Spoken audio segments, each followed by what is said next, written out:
وبركاته. الحمد لله رب العالمين. اللهم صل على محمد وعلى آل محمد كما صليت على إبراهيم وعلى آل إبراهيم إنك حميد مجيد. اللهم بارك على محمد وعلى آل محمد كما باركت على إبراهيم وعلى آل إبراهيم إنك حميد مجيد. அன்பார்ந்த இஸ்லாமிய சகோதரர்களே, சென்ற வாரம் புனித மஸ்ஜிது நபவியிலே இமாம் அஷேக் அலி இப்னு அப்துர் ரஹ்மான் அல் ஹுதைஃபி அவர்கள் உள நோய்களிலே மிகவும் பெரிய நோய் மறதி என்ற தலைப்பிலே உரையாற்றினார்கள். இந்த மறதி என்பது முஃமின்களுக்கும் ஏற்படும், இறை நிராகரிப்பாளர்களுக்கும் ஏற்படும். இந்த மறதியிலிருந்து எவ்வாறு விடுதலை பெறலாம் என அல் குர்ஆனிலும் அல் ஹதீஸிலும் உள்ள ஆதாரங்களை முன்வைத்து இமாம் அவர்கள் தெளிவாக உரையாற்றினார்கள். ஆரம்பமாக அல்லாஹ்வை புகழ்ந்து நபியின் மீது ஸலவாத்தும் சலாமும் கூறியவர்களாக வருகை தந்திருக்கக்கூடிய மக்களுக்கெல்லாம் அல்லாஹ்வை அஞ்சு கொள்ளுங்கள், உங்கள் மூலம் ஏற்படக்கூடிய ஒவ்வொரு செயலையும் அல்லாஹுக்கு பொருத்தமானதாக ஆக்கி கொள்ளுங்கள். அதே நேரத்தில் அல்லாஹுக்கு வெறுப்பான, அல்லாஹுக்கு கோபத்தை ஏற்படுத்தக்கூடிய ஒவ்வொரு செயலை விட்டும் நீங்கள் தவிர்ந்து கொள்வதன் மூலமாக இம்மையிலும் மறுமையிலும் நீங்கள் வெற்றி பெறலாம் என்று தக்வாவை கொண்டு உபதேசம் செய்தவர்களாக, அல்லாஹ்வின் நல்லடியார்களே, அன்பார்ந்த இஸ்லாமிய சகோதரர்களே, உள்ளத்திலே ஏற்பட்டிருக்கக்கூடிய நோய்களை எதன் மூலமாக சீர்திருத்த முடியுமோ, எதன் மூலமாக சிகிச்சை அளிக்க முடியுமோ அந்த முறையிலே உங்களது உள்ளத்தை நீங்கள் சீராக்கி கொள்ளுங்கள். உள்ளம் வழிகட்டு போவதை விட்டும், உள்ளம் உளநோயிலே ஊறி போவதை விட்டும் நீங்கள் உங்களது உள்ளத்தை நீங்கள் பாதுகாத்து கொள்ளுங்கள்.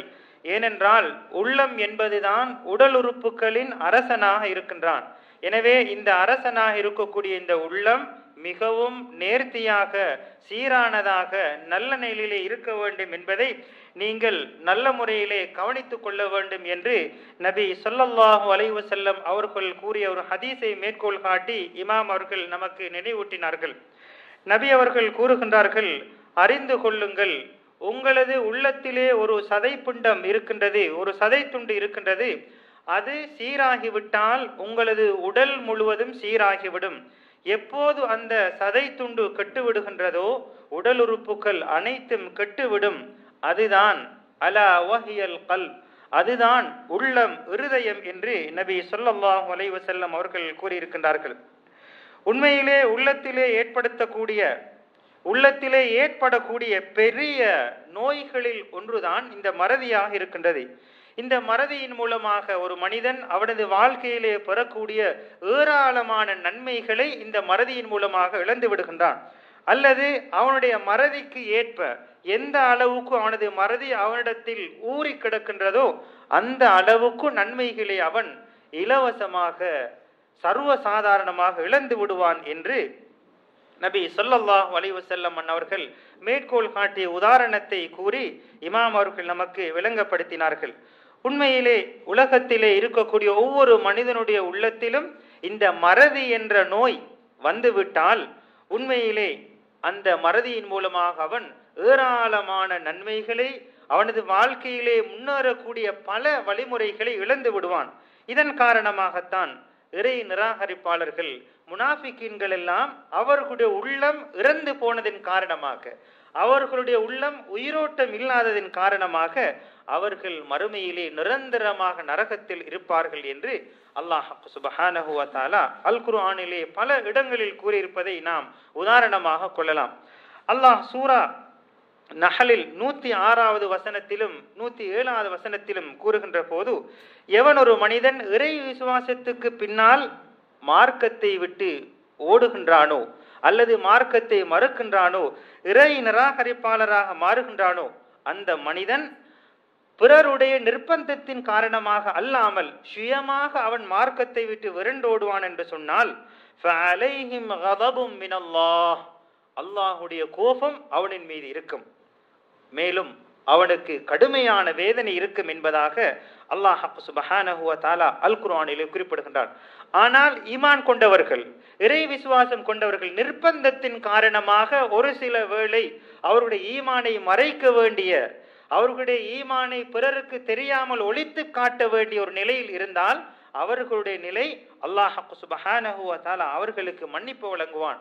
அதுவல்லாமல் அவர்கள் சுயமாக மார்க்கத்தை விட்டு விரண்டு ஓடுவார்கள் என்றால் அந்த மனிதர்களை பற்றி அல்லாஹ் குறிப்பிடுகின்ற போது கூறுகின்றான், அவர்கள் மறுமையை மறந்து இவ்வுலகத்தை அவர்களுக்கு சொந்தமானதாக ஆக்கி கொண்டார்கள்.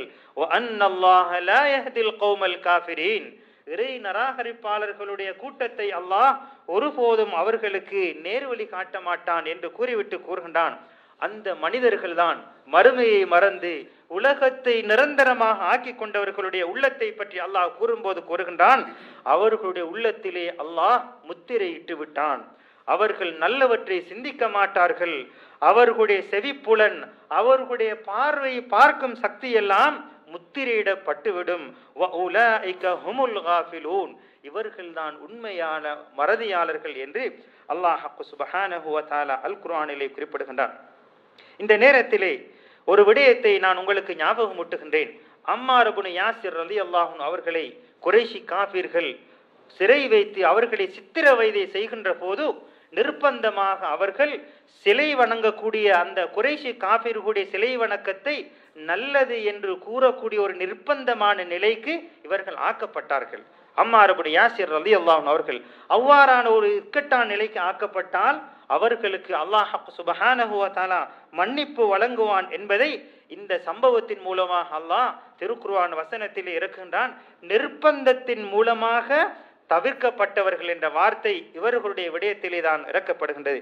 அன்பார்ந்த இஸ்லாமிய சகோதரர்களே, அல்லாஹ்வின் நல்லடியார்களே, எனவே இந்த மறதியை பொறுத்தவரையிலே நிறைய நல்லமல்கள் செய்வதை விட்டும் நன்மைகளை கொள்ளையடித்துக் கொள்வதை விட்டும் இந்த மறதி நம்மை தூரமாக்கி விடுகின்றது, நன்மைகளை விட்டும் நம்மை தூரமாக்கி விடுகின்றது. அது மாத்திரமல்ல, எத்தனையோ நன்மைகளை பெற்றுக்கொள்வதற்கான இலகுவான வழிமுறைகள் இருந்தும் இந்த மறதியின் காரணமாக நாம் அந்த நன்மைகளை எல்லாம் விட்டு தூரமாக கூடிய ஒரு இக்கட்டான நிலைக்கு காரணமாக இருக்கக்கூடியது இந்த உள்ள நோயாக இருக்கக்கூடிய இந்த மறதியாக இருக்கின்றது என்பதை நாம் மிகவும் கவனமாக கருத்தில் கொள்ள வேண்டும். அல்லாஹ் சுப்ஹானஹு வ தஆலா அல் குர்ஆனிலே குறிப்பிடுகின்றான், வலிகுல்லின் தரஜாத், ஒவ்வொரு கூட்டத்தாருக்கும் அவர்களுக்குரிய நன்மைகளும் அந்தஸ்துகளும் கௌரவங்களும் இருக்கின்றன. அவர்கள் செய்த ஒவ்வொரு நற்செயல்களுக்கும் அல்லாஹ் சுப்ஹானஹு வ தஆலா நிரப்பமாக எந்தவித குறையும் இல்லாமல் யாருக்கும் அநியாயம் செய்யாமல் அவரவர்களுடைய செயலுக்கு ஏற்ப நன்மைகளை வழங்குவான் என்று அல்லாஹ் சுப்ஹானஹு வ தஆலா அல் குர்ஆனிலே குறிப்பிடுகின்றான். எனவே முஃமின்களாக இருந்தாலும் காபிர்களாக இருந்தாலும் ஒவ்வொருவருக்கும் ஒவ்வொரு அந்தஸ்து இருக்கின்றது என்பதை நாம் உணர்ந்து கொள்ள வேண்டும். எனவே நாளை மறுமையிலே அல்லாஹ் சுப்ஹானஹு வ தஆலா நன்மைகளுக்கு ஏற்ப அவர்களுடைய அந்தஸ்து உயர்ந்து கொண்டே போகும். இன்னும் இறை நிராகரிப்பாளர்களுடைய பாவத்துக்கு ஏற்ப அவர்களுடைய தண்டனைகளும் அடிபாதாளத்துக்கு நரகத்துக்கு சென்று கொண்டே இருக்கும் என்பதை இந்த திருக்குர்ஆன் வசனம் நமக்கு அல்லாஹ் நேர்மையாளன், அநியாயம் செய்ய மாட்டான், அனைவருக்கும் நேர்த்தியாக நேர்மையாக நீதியாக தீர்ப்பு வழங்கக்கூடியவன் என்பதை இந்த திருக்குர்ஆன் வசனம் நமக்கு தெளிவாக எடுத்துரைக்கின்றது. அல்லாஹ் மேலும் திருமறையிலே குறிப்பிடுகின்றான், அவன் உலகத்திலே அவனது முயற்சியால் செய்து கொண்டவைகளை தவிர வேறு ஒன்றும் அவனுக்கு கிடைக்கப் போவதில்லை. அவனால் மேற்கொள்ளப்பட்ட முயற்சிகள் நன்மையின்பால் அவன் முயற்சி செய்த ஒவ்வொரு முயற்சிகளுக்கும் உரிய கூலியை அவன் மறுமையிலே கண்டுகொள்வான். முழுமையான பூர்த்தியான கூலி அவர்களுக்கு வழங்கப்படும் என்று அல்லாஹ் சுப்ஹானஹு வ தஆலா அல் குர்ஆனில் குறிப்பிடுகின்றான். நபி ஸல்லல்லாஹு அலைஹி வஸல்லம் அவர்கள் குறிப்பிடுகின்றார்கள், எனது அருளின் காரணமாக நீங்கள் சுவர்க்கத்தில் நுழையுங்கள். உதுகுலுல் ஜன்னத பிரஹ்மதி, எனது கருணையின் காரணமாக நீங்கள் சுவர்க்கத்தில் நுழையுங்கள் என்று அல்லாஹ் சுப்ஹானஹு வ தஆலா இறை விசுவாசிகளுக்கு கட்டளையிடுவான். கூறுவான், வக்தஸிமூஹா பிஅமாலிக்கும், நீங்கள் செய்த நல் அமல்களை உங்களுக்கு மத்தியிலே நீங்கள் பிரித்துக் கொள்ளுங்கள், பங்கு போட்டுக் கொள்ளுங்கள் என்று அல்லாஹ் சுப்ஹானஹு வ தஆலா கூறுவான். அல்லாஹ்வின் நல்லடியார்களே, நாம் செய்யக்கூடிய அமலின் மூலமாக, நமது செயல்களின் மூலமாக நாம் சுவர்க்கத்திலே உயர்ந்த இடத்தை அடைந்து கொள்வோம் என்று பகல் கனவு கண்டுவிடக் கூடாது. அல்லாஹ்வுடைய அருளால் தான் நாம் சுவர்க்கத்தில் நுழைகின்றோம் என்பதை நாம் ஆழமாக நாம் உள்ளத்திலே பதித்துக் கொள்ள வேண்டும். அல்லாஹ்வுடைய அருள், அல்லாஹ்வுடைய கருணை நமக்கு இல்லை என்றால் நமது உடல் உறுப்புகளின் மூலமாக நல்ல செயல்கள் அல்லாஹ்வுடைய பொருத்தத்துக்கு உட்பட்டதாக ஒருபோதும் அமைய மாட்டாது. எனவே நாம் எல்லா சந்தர்ப்பங்களிலும் அல்லாஹ்வுடைய அருளால் தான் நான் முன்னேறுகின்றேன், அல்லாஹ்வுடைய அருளால் தான் நான் மகிழ்ச்சியாக இருக்கின்றேன் என்ற அல்லாஹ்வுடைய அருளை, அல்லாஹ்வுடைய கருணையை நாம் எப்போதும் நமது உள்ளத்திலே ஆழமாக பதித்துக் கொள்ள வேண்டும். நபி அவர்கள் மேலும் கூறுகின்றார்கள், நாம் ஒவ்வொரு நொடி பொழுதிலும் நம்மால் நன்மையின்பால் பிற்படுத்துகின்ற போது, நன்மைகள் செய்வதற்கு நாம் பிந்துகின்ற போது நமது முன்னேற்ற பாதையிலே தடங்கல்கள், தவறுதல்கள் பின்னோக்கி செல்லும் என்பதை நாம் நினைத்து கொள்ள வேண்டும். எப்போது நாம் நன்மையில் பிந்துகின்றோமோ நாம் அடைய வேண்டிய நன்மையிலும் தாமதத்தை எடுத்துக்கொள்வோம் என்பதை அல்லாஹ்வின் தூதர் ஸல்லல்லாஹு அலைஹி வஸல்லம் அவர்கள் கூறுகின்றார்கள். சுவர்க்கத்துக்கு உரியவர்களாக மாறினால் கூட நாம் எவ்வாறு நன்மையில் தாமதிக்கின்றோமோ சுவர்க்கத்தில் நுழைவதற்கும் கூட நாம் தாமதித்துத்தான் நுழைவோம் என்பதை நபி ஸல்லல்லாஹு அலைஹி வஸல்லம் அவர்கள் நமக்கு நன்மையிலே நாம் போட்டி போட்டுக் கொள்ள வேண்டும், தாமதப்படுத்தக்கூடாது என்பதை நமக்கு விளங்கப்படுத்துகின்றார்கள். அன்பார்ந்த இஸ்லாமிய சகோதரர்களே, இந்த மறதியுடைய பாரதூரமான இந்த மறதியின் மூலமாக நாம் பெறக்கூடிய ஒரு துன்பகரமான நிலைகளை பற்றி பார்ப்போம் என்று சொன்னால், அல்லாஹ் சுப்ஹானஹு வ தஆலா நாம் மறதியிலிருந்து ஈடேற்றம் பெறக்கூடிய காரணிகளை நாம் நம்மால் ஏற்படுத்திக் கொள்ள வேண்டும். நம்மை விட்டு தூரமாக நன்மைகள் தூரமாக செல்வதற்கான காரணிகள் நம்மிடத்தில் இருக்கும் என்றால் அவைகளை விட்டு நாம் நம்மை பாதுகாத்துக் கொள்ள வேண்டும். அல்லாஹ் திருமறையில் குறிப்பிடுகின்றான், வலம்மா அஸாபத்கும் முஸீபத்துன், உங்களுக்கு ஒரு துயரம், துன்பம், சோதனை ஏற்பட்ட போது, கத் அஸபதும் மிஸ்லைஹா, இதை போன்று 2 மடங்கு உங்களுக்கு முன்னால் சென்ற வருடத்திலே ஏற்பட்டது. ஆனால் நீங்கள் கூறுகின்றீர்கள், குல்தும் அன்னா ஹாதா, ஏன் எங்களுக்கு இவ்வாறு ஏற்பட்டது என்று சஹாபாக்கள் கூறினார்கள். உங்களுக்கு தெரியும், பத்ர் யுத்தத்திலே அல்லாஹ்வுடைய வானவர்கள் மூலமாக சஹாபாக்களுக்கும் நபி அவர்களுக்கும் அல்லாஹ்வுடைய உதவி இறங்கி குறைஷி காஃபிர்கள் 70க்கு மேற்பட்டவர்கள் கொலை செய்யப்பட்டார்கள் அல்லவா? அதை நினைத்து பாருங்கள். அதே நேரத்தில் 70 சிறை கைதிகள் சிறைபிடிக்கப்பட்டார்கள். 2 மடங்கு உங்களுக்கு கிடைத்தும் ஆனால் உஹது யுத்தத்திலே 70 சஹாபாக்கள் கொலை செய்யப்பட்ட போது எவ்வாறு எங்களுக்கு இந்த துன்பம் ஏற்பட்டது என்று நீங்கள் கேட்கின்றீர்களே என்று அல்லாஹ் சுப்ஹானஹு வ தஆலா சஹாபா தோழர்களுக்கு படிப்பித்துக் கொடுக்கின்றான். 70 சஹாபாக்கள் கொலை செய்யப்பட்டார்கள்.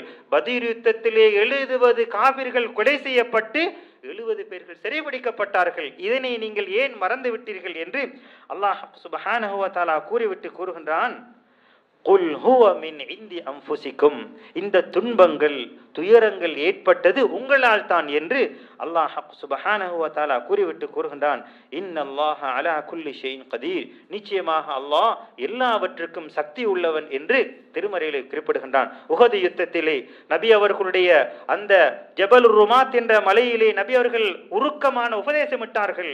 யுத்தம் வெற்றி பெற்றாலும் யுத்தம் தோல்வி அடைந்தாலும் சஹாபாக்களை கழுகுகள் தூக்கிச் சென்றாலும் இந்த மலையிலிருந்து நீங்கள் இறங்கக்கூடாது என்று கண்டிப்பான உத்தரவை இட்டார்கள். இந்த கண்டிப்பான உத்தரவை அந்த சஹாபா தோழர்கள் சிலர்கள் மாறியதன் காரணமாகத்தான் உஹது யுத்தத்திலே இவ்வளவு பின்னடைவு ஏற்பட்டது என்பதை அல்லாஹ் சுப்ஹானஹு வ தஆலா குல் ஹுவ மின் இந்தி அன்ஃபுசிக்கும், இந்த பின்னடைவு இந்த துயரம் உங்களின் மூலமாகத்தான் ஏற்பட்டது என்று அல்லாஹ் சுப்ஹானஹு வ தஆலா சஹாபாக்களுக்கு அவர்கள் மூலமாக ஏற்பட்ட அந்த மாற்றத்தை தவறை உணர்த்தக்கூடிய செய்தியை இந்த திருக்குர்ஆன் வசனம் சூரா ஆல இம்ரானின் 165வது வசனத்துடைய விளக்க உரையை நாம் எடுத்து பார்த்தால் தெளிவாக நாம் விளங்கிக் கொள்ளலாம். அன்பார்ந்த இஸ்லாமிய சகோதரர்களே, மேலும் அல்லாஹ் திருமறையை குறிப்பிடுகின்றான், துன்பங்கள் துயரங்கள் ஏற்படுவது உங்களால் நீங்கள் சம்பாதித்துக் கொண்டவைகள், ஆனாலும் வயஃபு அன் கஸீர், நீங்கள் செய்யக்கூடிய ஏராளமான தவறுகளுக்கு அல்லாஹ் சுப்ஹானஹு வ தஆலா மன்னிப்பை வழங்குகின்றான், உங்களை மன்னித்து விடுகின்றான் என்று அல்லாஹ் சுப்ஹானஹு வ தஆலா அல் குர்ஆனிலே குறிப்பிடுகின்றான். இங்கே அல்லாஹ் மன்னிப்பான் என்று கூறுவது இறை விசுவாசிகளுக்கு மாத்திரம், காஃபிர்களுக்கு அல்ல. நாம் செய்யக்கூடிய ஏராளமான தவறுகள் இருக்கும், அவற்றுக்கான தௌபாவை இஸ்திக்ஃபாரை செய்வோம். அவ்வாறு இருந்தும் கூட அல்லாஹுடைய பேரருளால் அநேகமான தவறுகளுக்கு அல்லாஹ் மன்னிப்பை வழங்குவதாக அல்லாஹ் சுப்ஹானஹு வ தஆலா சூரா அஷ்-ஷூராவில் 30வது வசனத்தில் அல்லாஹ் குறிப்பிடுகின்றான். எனவே இந்த அல்லாஹுடைய மன்னிப்பை பெறக்கூடிய பாக்கியம் இறை விசுவாசிகளுக்கு இருக்கின்றது என்பதையிட்டு நாம் மகிழ்ச்சி அடைய வேண்டும். அன்பார்ந்த இஸ்லாமிய சகோதரர்களே, இந்த மறதி என்பது என்னவென்றால், இந்த மறதியின் மூலமாக ஒரு மனிதன் நன்மை செய்வதற்கு அவனது மனதிலே ஒரு நாட்டம், ஒரு தேட்டம், ஒரு எண்ணம் ஏற்பட மாட்டாது. மறதி வந்துவிட்டால் நான் இந்த நன்மையை செய்ய வேண்டுமா, இவர்களுக்கு உபகாரம் செய்ய வேண்டுமா என்ற எண்ணம் மனதிலிருந்து அவ்வாறு முற்றுமுழுதாக களையப்பட்டுவிடும். நன்மைகள் செய்வதற்கு மனதிலே ஆர்வம் ஏற்பட மாட்டாது. அது மாத்திரமல்ல, அவனிடத்திலே ஒரு பயனுள்ள அறிவு இல்லாததன் காரணமாக நல்ல அமல்களை விட்டும் அவன் தூரமாகி அவனுடைய உள்ளம் படிப்படியாக செத்துவிடும் என்பதை இந்த மறதி என்ற நோய் நமக்கு உருக்கமாக உணர்த்தி கொண்டே இருக்கின்றது. எனவே இந்த மறதியின் மூலமாகத்தான் முனாஃபிகீன்கள், காஃபிர்கள் எல்லாம் ஒட்டுமொத்தமாக நரகத்துக்கு நிரந்தர சொந்தக்காரர்களாக மாறுவதற்கு ஒரு காரணமாக இருக்கக்கூடியது இந்த மறதியாக இருக்கின்றது. அன்பார்ந்த இஸ்லாமிய சகோதரர்களே, எனவே நாம் நமது உள்ளத்தை நமது கட்டுப்பாட்டின் கீழால் கொண்டு வர வேண்டும். நமது மனோ இச்சைக்கு கட்டுப்பட்டு, நாம் மனதிலே எண்ணக்கூடிய ஊசலாட்டங்களுக்கு கட்டுப்பட்டு, ஷைத்தான் நமக்கு அவைகளை அழகாக காட்டுவான், அவைகளை நல்லதாக காட்டுவான். அவைகளை விரும்பி அதிலே ஒட்டுமொத்தமாக நாம் விழுந்து நரகத்துக்குரியவர்களாக மாறிவிடாமல் நம்மை பாதுகாத்துக் கொள்ள வேண்டும். அல்லாஹ் சுப்ஹானஹு வ தஆலா இந்த மறதியின் மூலமாக காஃபிர்களையும் முனாஃபிகீன்களையும் இம்மையிலும் மறுமையிலும் தண்டிப்பதற்கு காத்து கொண்டிருக்கின்றான். அல்லாஹ் திருமறையிலே குறிப்பிடுகின்றான், நாம் மனிதர்களிலும் ஜின்களிலும் அதிகமானவர்களை நரகத்துக்குரியவர்களாக நாம் படைத்திருக்கின்றோம். அவர்கள் யார் என்றால், அவர்களுக்கு உள்ளம் இருக்கும், நல்லவற்றை சிந்திக்க மாட்டார்கள். அவர்களுக்கு பார்வை இருக்கும், நல்லவற்றை பார்த்து படிப்பினை பெற மாட்டார்கள். அவர்களுக்கு காதுகள் இருக்கும், நல்லவற்றை கேட்டு அவர்கள் திருந்த மாட்டார்கள். அவர்களை பற்றி அல்லாஹ் திருமறையை குறிப்பிடும் போது கூறுகின்றான், உலாஇக கல் அன்ஆம், அதாவது சிந்திப்பதற்கு உள்ளம் இருந்தும், பார்ப்பதற்கு கண் இருந்தும், கேட்பதற்கு செவிப்புலன் இருந்தும் இவைகளை முறையாக பயன்படுத்தாதவர்களை பற்றி கூறும்போது அல்லாஹ் கூறுகின்றான், உலாஇக கல் அன்ஆம், அவர்கள் கால்நடைகளை போன்றவர்கள். அது மாத்திரமல்ல, பல்ஹும் அபல், கால்நடைகளை விடவும் மிகவும் வழிகட்டவர்கள் என்று அல்லாஹ் திருமறையிலே குறிப்பிடுகின்றான். உலாஇக ஹுமுல் காஃபிலூன், இவர்கள் தான் மறதியாளர்கள். கால்நடைகள் கூட ஒரு விடயத்தை நாம் அவர்கள் அந்த கால்நடைகள் எது நன்மை இருக்கின்றது, எதிலே தீமை இருக்கின்றது என்பதை கூட அந்த கால்நடைகள் கூட புரிந்து நடந்து கொள்ளும். ஆனால் உள்ளம் இருந்தும், செவிப்புலன் இருந்தும், பார்க்கும் பார்வை இருந்தும் முறையாக பயன்படுத்தாவிட்டால் இந்த கால்நடைகளை விடவும் வழிகட்டவர்கள் என்று அல்லாஹ் சுப்ஹானஹு வ தஆலா உதாரணம் கூறுகின்றான். அன்பார்ந்த இஸ்லாமிய சகோதரர்களே, எனவே அல்லாஹ் சுப்ஹானஹு வ தஆலா நமக்கு ஏராளமான சந்தர்ப்பங்களை தந்திருக்கின்றான். சிந்தித்து படிப்பினை பெற வேண்டும். அல்லாஹ் திருமறையில் குறிப்பிடுகின்றான், நாம் சிலருக்கு வேதனைகளை கொடுப்பதற்கு தாமதித்த போது அவர்கள் எல்லை கடந்து உடன்படிக்கைகளை அவர்கள் முடித்து கொண்டார்கள் என்று கூறுகின்றான். அவர்களை நாம் உடன்படிக்கையை முடித்ததன் காரணமாக கடலிலே அவர்களை மூழ்கச் செய்து அவர்களை ஒட்டுமொத்தமாக நாம் அழித்து விட்டோம். ஃபிர்அவுனையும் அவனுடைய காவலாளர்கள், அவனுடைய அரச சபையிலே இருக்கக்கூடிய அனைவர்களையும் ஒட்டுமொத்தமாக மறதியின் காரணமாக நாம் கடலிலே மூழ்க வைத்து அவர்களை அழித்து விட்டோம் என்று அல்லாஹ் சுப்ஹானஹு வ தஆலா அல் குர்ஆனிலே குறிப்பிடுகின்றான். மேலும் அல்லாஹ் சுப்ஹானஹு வ தஆலா இந்த முனாஃபிகீன்களை பற்றி குறிப்பிடுகின்ற போது அவர்கள் வாயிருந்தும் ஊமையர்களாக, காது காதிருந்தும் செவிடர்களாக, கண்ணிருந்தும் குருடர்களாக இருப்பார்கள். ஃபஹும் லா யர்ஜிஊன், அவர்கள் மீண்டு வரமாட்டார்கள், மறதியிலே அவர்கள் முங்கி விட்டார்கள், ஆழத்திலே விழுந்து விட்டார்கள் என்று அல்லாஹ் சுப்ஹானஹு வ தஆலா அல் குர்ஆனிலே குறிப்பிடுகின்றான். அன்பார்ந்த இஸ்லாமிய சகோதரர்களே, நபி ஸல்லல்லாஹு அலைஹி வஸல்லம் அவர்கள் குறிப்பிடுகின்றார்கள், நாளை மறுமையிலே சுவர்க்கவாசிகள், சுவர்க்கத்துக்கு உரியவர்கள் எல்லாம் சுவர்க்கத்திலே நுழைந்து விட்டதற்கு பின்னால் அவர்களிடத்திலே ஒரு ஆட்டுடைய தோற்றத்திலே மரணத்தை கொண்டு வந்து இது என்னவென்று தெரியுமா என்று கேட்பான். அப்போது சுவர்க்கத்துக்குரியவர்கள் கூறுவார்கள், ஆம், நாம் இதனை அறிந்தவர்களாக இருக்கின்றோம் என்று கூறுகின்ற போது அல்லாஹ் சுப்ஹானஹு வ தஆலா அதற்கடுத்ததாக நரகத்துக்குரியவர்களிடத்திலே வருகை தந்து அந்த ஆட்டுடைய அந்த ரூபத்திலே மரணத்தை கொண்டு வந்து கேட்பான், இது என்னவென்று தெரியுமா என்று கேட்கும்போது நரகவாதிகளும் ஆம், இது எங்களுக்கு தெரியும் என்று கூறியதற்கு பின்னால் சுவர்க்கத்துக்கும் நரகத்துக்கும் இடையிலே மரணத்தை அந்த ஆட்டுடைய உருவத்திலே வைத்து அல்லாஹ் சுப்ஹானஹு வ தஆலா அறுத்து விடுவான். நரகவாதிகளை பார்த்து கூறுவான், இதற்கு பின்னால் மரணமே இல்லை, நிரந்தரமாக வேதனையிலே நீங்கள் நரகத்திலே நிரந்தரமாக கிடவுங்கள் என்று கூறிவிட்டு சுவர்க்கவாதிகளை பார்த்து கூறுவான், இதற்கு பின்னால் உங்களுக்கு மரணமே இல்லை, நிரந்தரமாக மகிழ்ச்சியாக சந்தோஷமாக சுவர்க்கத்திலே இருங்கள் என்று அல்லாஹ் சுப்ஹானஹு வ தஆலா அந்த கடைசி நேரத்திலே சுவர்க்கவாசிகளுக்கு சுபசோபனத்தையும் நரகவாதிகளுக்குரிய தண்டனையும் அல்லாஹ் அறிவிப்பான் என்று நபி ஸல்லல்லாஹு அலைஹி வஸல்லம் அவர்கள் கூறிவிட்டு வஅன்திர்ஹும் யௌமல் ஹஸ்ரா, அந்த தீர்ப்பு வழங்கும் நாளை பற்றி எச்சரியுங்கள் என்ற திருக்குர்ஆன் வசனத்தை நபி ஸல்லல்லாஹு அலைஹி வஸல்லம் அவர்கள் சஹாபாக்களுக்கு விளங்கப்படுத்தினார்கள்.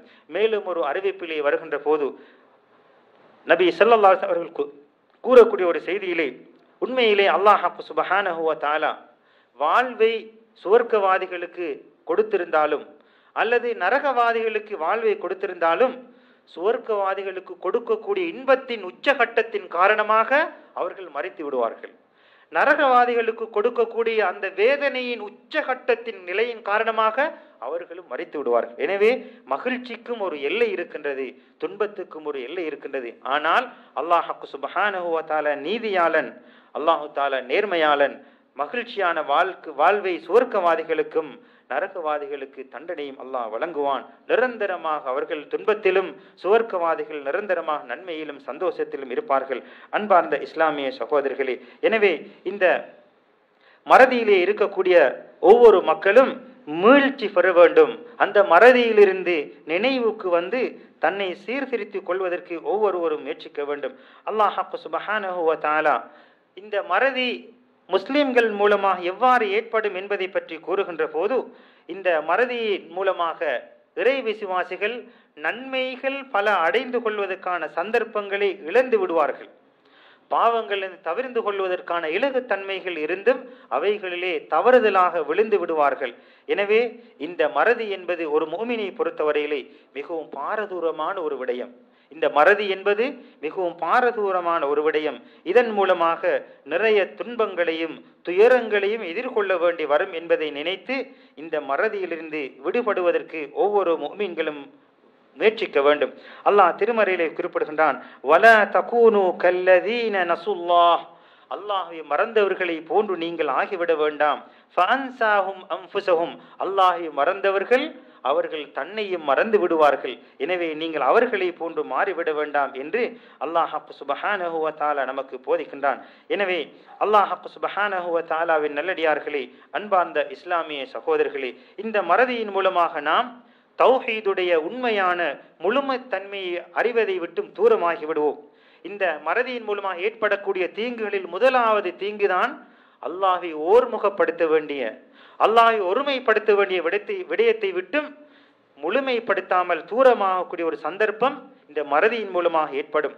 அதே போன்று இந்த மறதியின் மூலமாக ஏற்படக்கூடிய ஒரு கெடுதி ஒன்றுதான் தொழுகையுடைய அர்கான்கள், தொழுகையுடைய வாஜிபான விடயங்களை முறையாக நிறைவேற்றுவதை விட்டும் தூரமாகி விடுவோம்.